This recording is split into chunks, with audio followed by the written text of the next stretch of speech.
Hello, everyone. This is Solutions Made Simple with Miss Rodriguez, and today we're going over everything you need to know about the solutions unit in high school chemistry.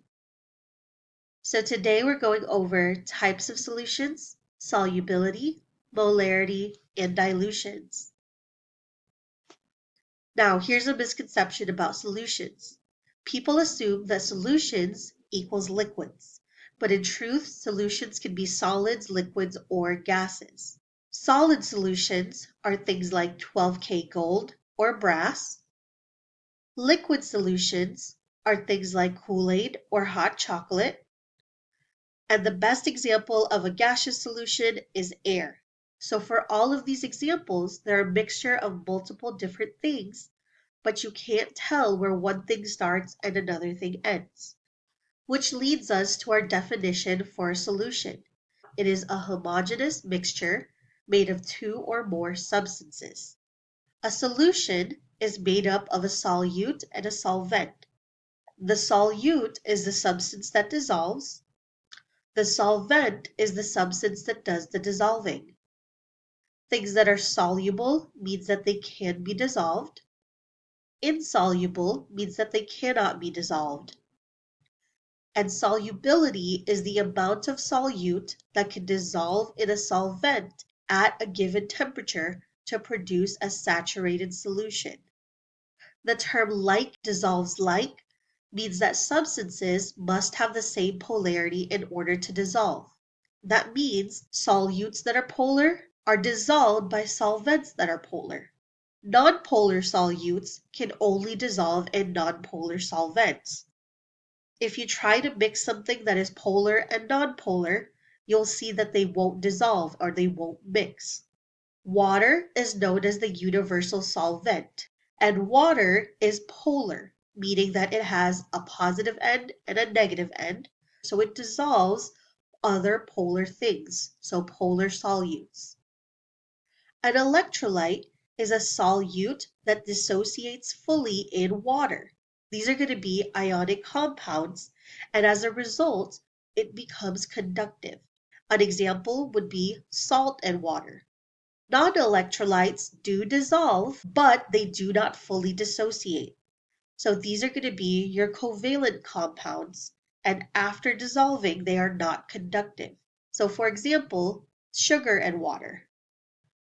The difference between unsaturated, saturated, and supersaturated. Unsaturated is a solution where more solute will dissolve. Saturated means that no more solute will dissolve. The maximum amount of solute that can dissolve in that amount of solvent has been reached. If you go past that point, then the solution becomes supersaturated. So supersaturated is where there's so much solute in your solvent that some of the solute won't dissolve anymore. So you end up with little pieces still at the bottom that's no longer able to dissolve in your solvent. Solubility curves compare temperature and solubility for a particular solute. Notice that as temperature increases, solubility increases. Every substance is going to have its own solubility curve. And as you can see on the graph, points that are on the line of the solubility curve are points when that solution is saturated.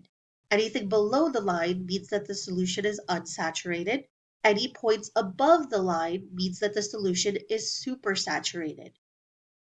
On the back of the periodic table, if you use the star periodic table, you have the table of solubility, which shows us the solubility of common ionic compounds in water. This is how you read the solubility chart. Is NaNO3 soluble in water? You look through the list, you look for NO3. NO3 is up here, and it is soluble, and there are no exceptions. So NaNO3 is soluble in water. MgS. So again, we look through the list, we look for S. S is insoluble, and we look to see if Mg is on the list. Mg is not an alkali metal, and it's not on the list, so it is still insoluble. And the last one, NH4OH, is it soluble in water? Again, we look through our list, we look for OH. There's our OH. OH is insoluble. However, NH4 is an exception.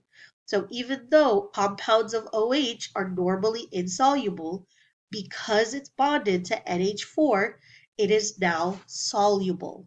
So that's what exceptions mean. And that's how you read the table of solubility.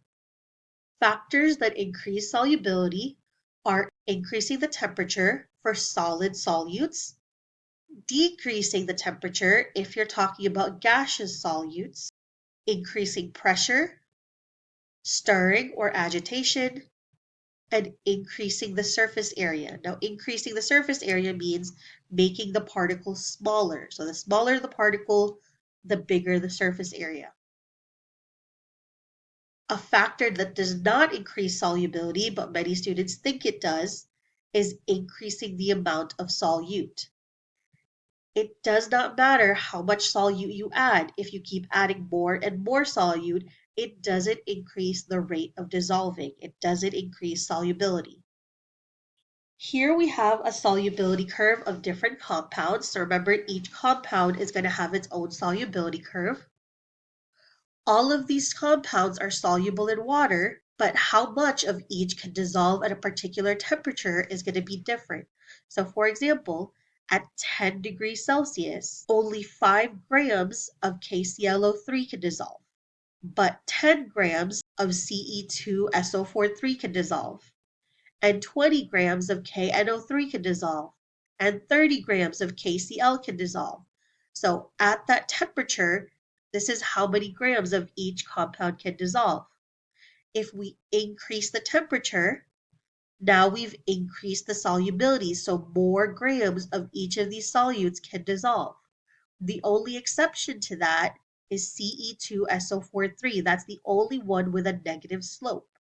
That means that Ce2SO43 must be a gas. So as temperature increased, its solubility decreased.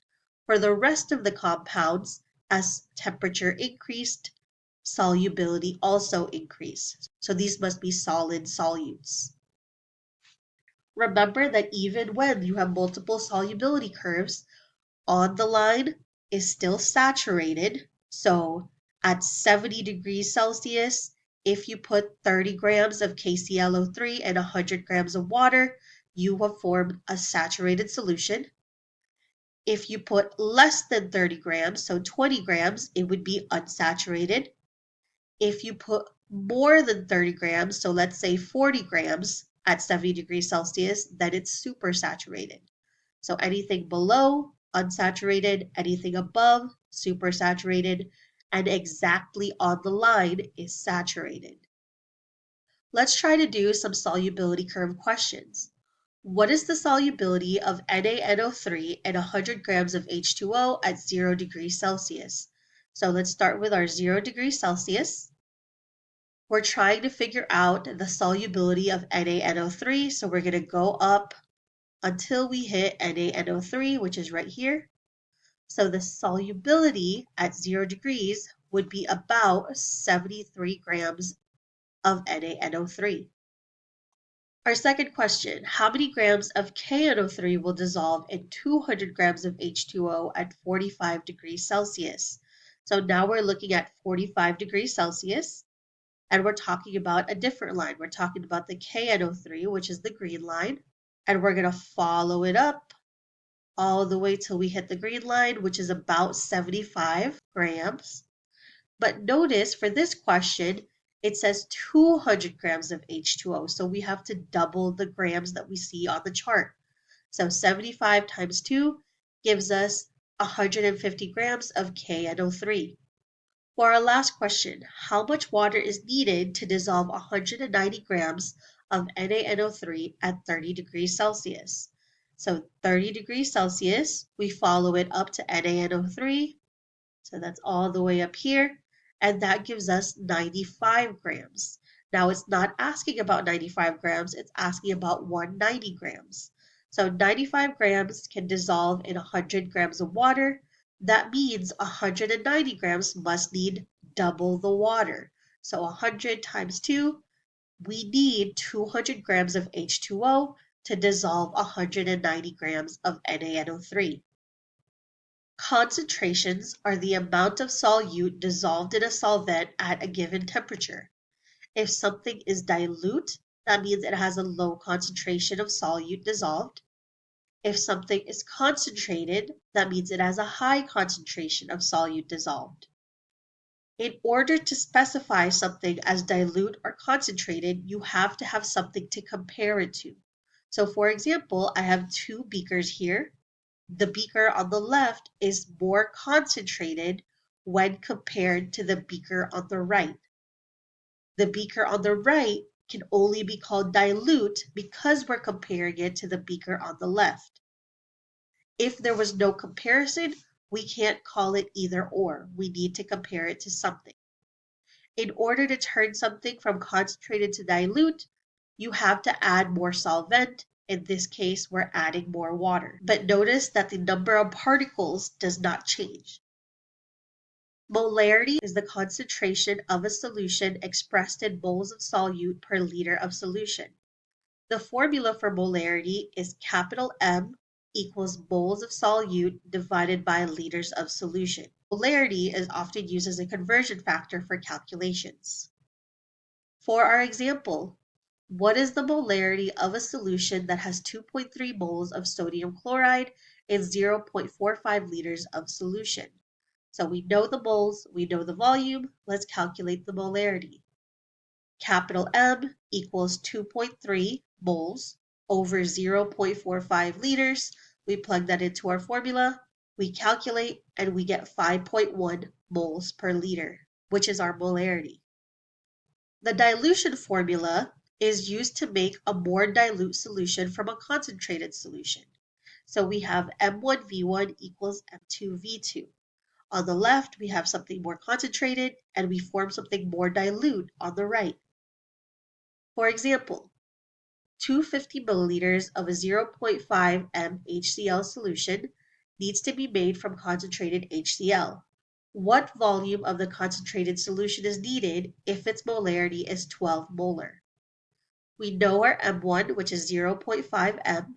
We know our V1, which is 250 milliliters. Our M2 is 12 m, and we need to figure out our V2, so there's our X. We plug in what we know into our formula. So M1, which is 0.5, times V1, which is 250, equals M2, which is 12, times V2, which we don't know, so there's our X. We solve for our X by moving the 12, and we move the 12 by dividing. So what we plug into our calculator is 0.5 times 250 divided by 12 gives us our answer, which is 10.4 ml. So our V2, or volume 2, is 10.4 milliliters. All right, that is everything you need to know about the solutions unit in high school chemistry. Thank you so much for your time. Let me know if you have any questions in the comments below. If you found this video helpful, make sure you hit that like button and subscribe so you don't miss any of my future chemistry content. If you're a chemistry teacher and you would like access to this exact PowerPoint, it is in my TPT store called Chemistry Made Simple, as well as worksheets, labs, and activities that align with this unit and all other units of high school chemistry. I hope you have a great day. Bye!